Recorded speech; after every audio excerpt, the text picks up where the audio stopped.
Hey YouTube, welcome back to my channel. So I thought I'd show you this no ID dendrobium that I've got blooming right at the moment. I absolutely love this one. My camera's picking it up more pink. It's actually a lot darker than this and very, very velvety. But this was on the death cart at Lowe's for $7 last year. So I'm happy that I finally got it to bloom. So there is this one, and now let me show you the two vandas that I'm so excited about that are blooming again. You've seen them probably in past videos, but they're two of my favorites, and I definitely want to show them to you guys. So the first one is this one here, and this is Vanda Dark Chocolate, and I think you can see exactly why it has that name. Here is the tag, but I absolutely love this flower. It's really, it's waxy kind of looking, but it's so, look how dark that is.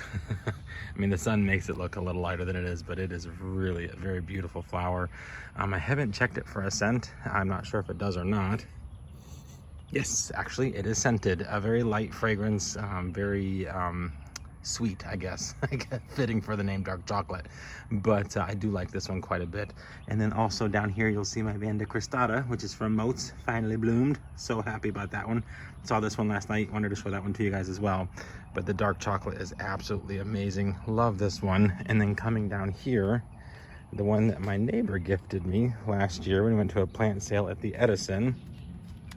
She got me this gorgeous one here, and the tag is in the back of this plant. Let me see if I can get in there without hurting anything. It doesn't look like I can.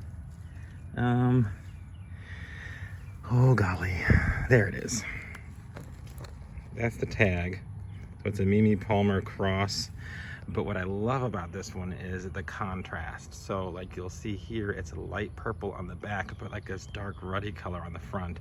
And it is absolutely amazing. And this one also has a very light fragrance. This one's more of a floral, scented, kind of like roses, but I still do like this one quite a bit. This is absolutely one of my favorite Vandas.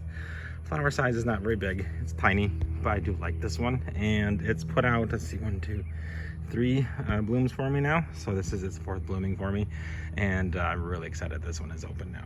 Also, I saw this last night too. My little Hiroshima's Choice, or Hiroshima's Choice, however you say that, also has a little spike on there. I don't know how I missed that one, but I'm really excited about it getting ready to bloom as well. So, and then update on the one where the caterpillar started eating away. I don't think that this one's gonna do anything. I think that one's done, which is kind of a bummer, but hopefully the next bloom will not get attacked by bugs. Alrighty guys, so it's just a real quick one today. Hope you guys enjoyed, and thanks for watching. Happy growing.